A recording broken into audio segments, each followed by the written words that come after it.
Okay, today we have we've had several, really stunning cases on this series that we're doing with the unseen therapists and so on. But this one really near the top, and I'm joined here by Sonia Novinsky. Sonia, say hello. Okay, Hi. all right. Hi, everybody.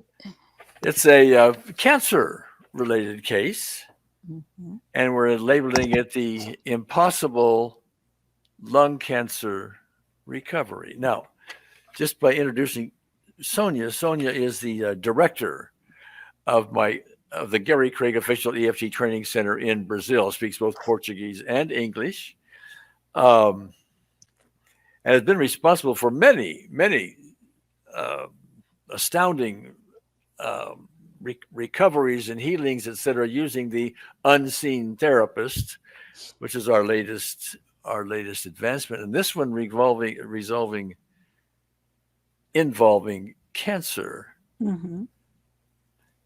The doctors were telling this 44-year-old lady that it was so far gone that they couldn't do much with it. They wanted to take out an entire lung. I've got that right? Yes, perfect. In fact, they actually attempted, after you've done some work with all of it, a lot of work with all this and this lady, and we'll talk about the details here shortly. What they did was they went ahead and operated, but they couldn't find the cancer. It was gone, except for maybe one little spot that they Yes. went ahead and took out as long as they were there. But it was to them, it was a miracle. Where did all the cancer go? And so I said it right. Yes. All right. So let's go back to the beginning, Sonia. The from our point of view, from the optimal EFT point of view, the cause for our diseases, including cancer, is largely emotionally involved. It's people carrying around anger, and they're carrying around guilt, and they're carrying around fears and stuff that we all collect over a lifetime. And these things manifest physically in different ways, including cancer, multiple sclerosis in some cases, Parkinson's disease in some cases, and on it goes the list. Okay. But in this case, early on, your client had, I'm going to use the term, suspected cancer around age 18 for cancer in the womb, uterine cancer. Am I right? Yes, they didn't suspect. They think was just some mass formation there. I don't know in English if there is a myoma in Portuguese. I don't know in English. It's Okay. like a mass formation they want to take out, but they didn't suspect or they didn't investigate okay if there was a cancer or not. Okay. Um, it turns out there was cancer there, um, starting in the early age. So we're going to start looking at cause for a moment, okay? Yeah. Because that's really important here. It's one thing to address the symptoms and use chemotherapy, for example, or remove a tumor. That's, the tumor is actually to to our way of thinking anyway, a symptom. It isn't really the problem. Yes. It's a symptom. What causes the tumor? That's what we want to know. Okay.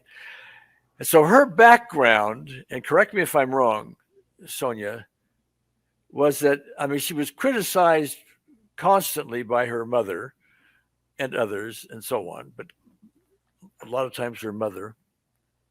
And she became very submissive, was the term you used. Hmm. Always wanted to please her mother. And when it came to sexual opportunity, she was submissive and Yeah. ended up having a child with a very irresponsible man. Correct? Yes. All right. She wasn't ready for the child. She resented her mother's constant criticism, the fellow left, all of that. So that's a Mhm. lot of anger in there, which in this case, eventually, we think, shows up as cancer. Fill us in on that. Did I say it right? Would you add something to it, or Yes, she. she has this problem with her mom. So when she found a man that wanted to make sex with her, she went and she got pregnant. And then she needed to work because her mother said, "You give me the child and you go to work to raise this, to pay for the child." So she went to work and her mother raised this daughter. And she was very guilty for this because the mother was putting her guilt all the time since Yeah. she was a child. And she was a beautiful woman. So it was a way of looking for love, to accept invitation from men. Yeah. Yeah. Okay. But here's this deep set guilt going on, which eventually we've got to resolve, or it's going to show up somehow, somewhere, Yeah. physically in some kind of disease, that most likely anyway. Okay.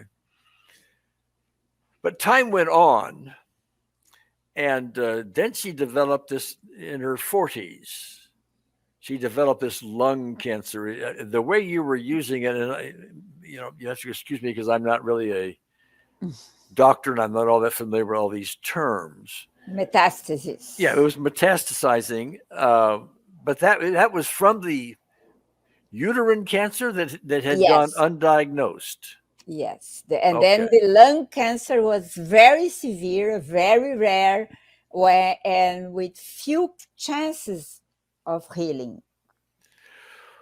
well, it was the doctors gave up. When you say few chances, the doctor, we don't know what else to do. We're going to try to take the lung out. Yes, for her to have some quality life in the end. Yeah, And she was when her husband called me, she was so depressed, so any hope. She just want to die. yeah, okay. So your husband called you because he's the one that knew something about you or EFT. She Yes, didn't. She didn't know anything about this. she didn't know about it. He did the course and he used to apply himself, and he couldn't apply on her because she was so depressed. She didn't respond. Yeah. Okay. Was So it was still the tapping he stuff. was using the Yeah, tapping. Okay. yeah, So they weren't familiar at all with our latest advancement, the unseen therapist, which is really the yes. much more powerful spiritual healer within.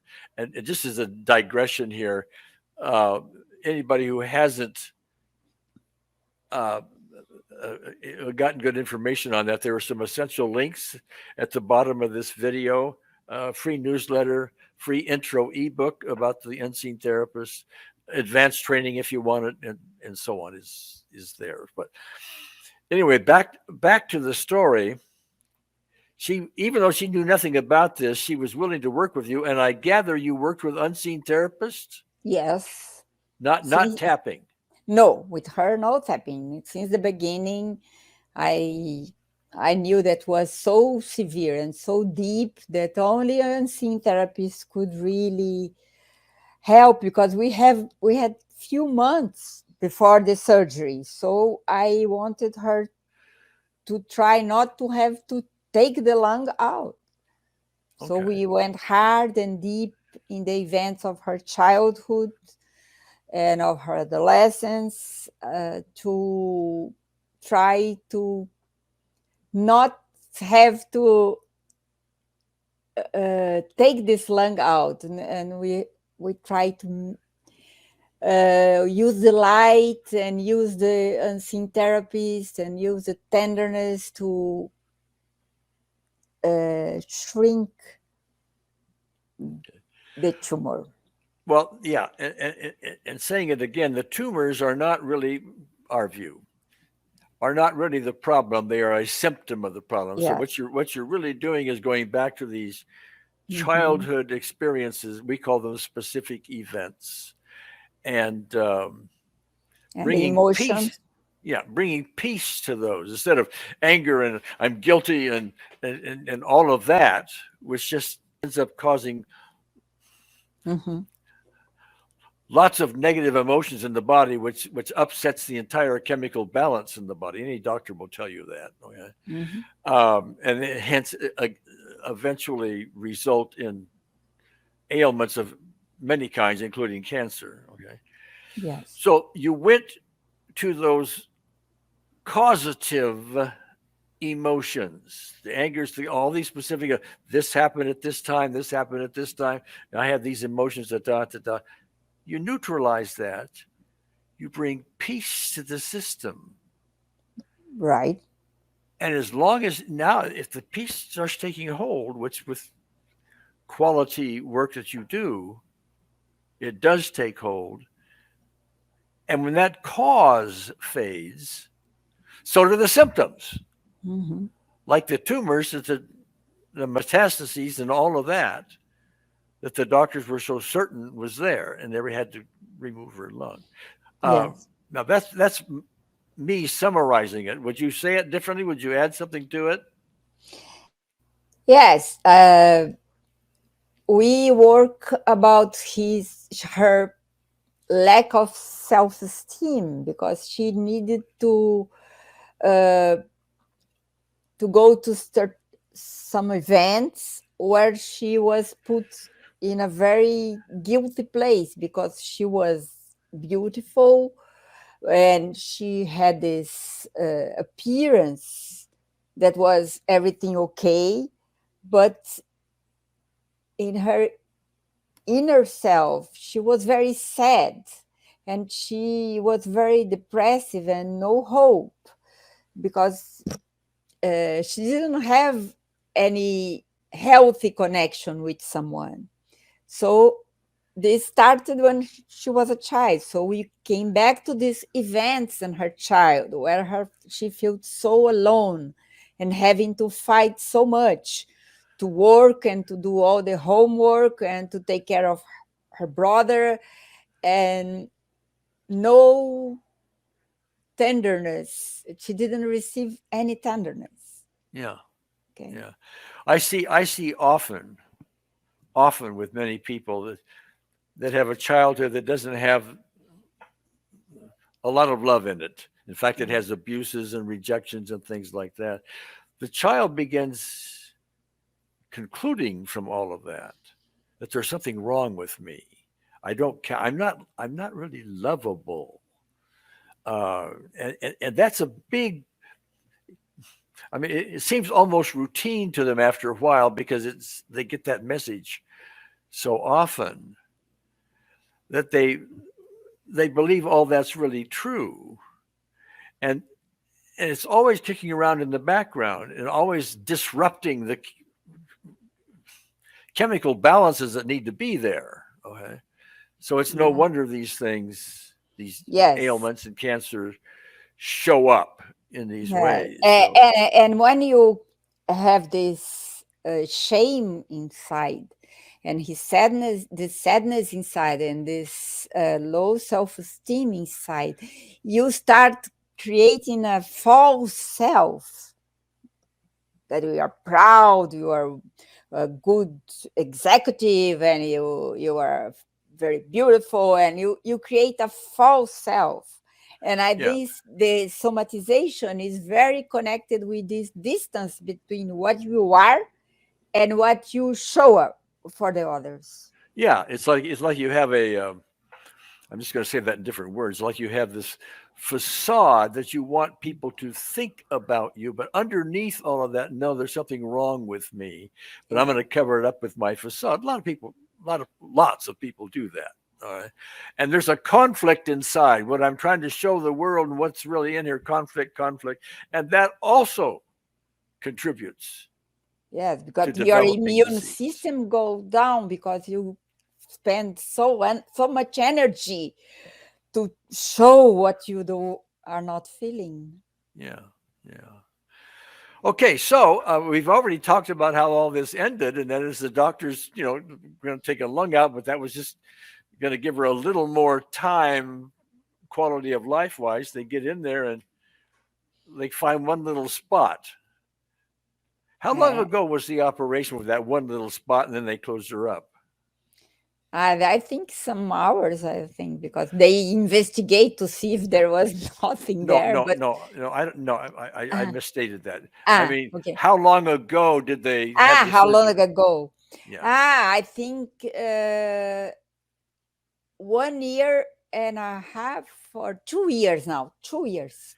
All right. And Yes, there's been it no. was in May 19 or 20, I think, Okay. or 2 or 3 years. Yeah. There's. I mean, of 2020, May of 2020, something like Yes. that, and it's now. No, I think was before the pandemic. It was 2019. All right, and it's now in the middle of 2022. Okay, Yes. so it's been 2 or 3 years anyway, but there's been no recurrence. No. And she each 3 months she do a PET scan and clean. Nothing. Lungs working fine. Lungs working fine. She's working. She come back to work. She she sometimes is afraid because everybody was so sure that she was going to die, and she was so sure that she was going to die, and that sometimes she wakes up and I am alive, I didn't die. Sonia, this is something you and I haven't talked about, but I want to ask you now.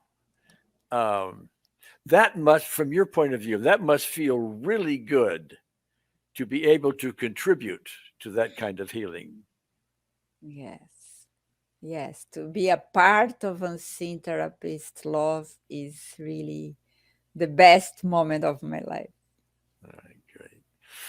All right. Well, with that in mind, um, I hope our listening audience, really got a lot out of this. That's the purpose anyway. So until next time, we'll see you then.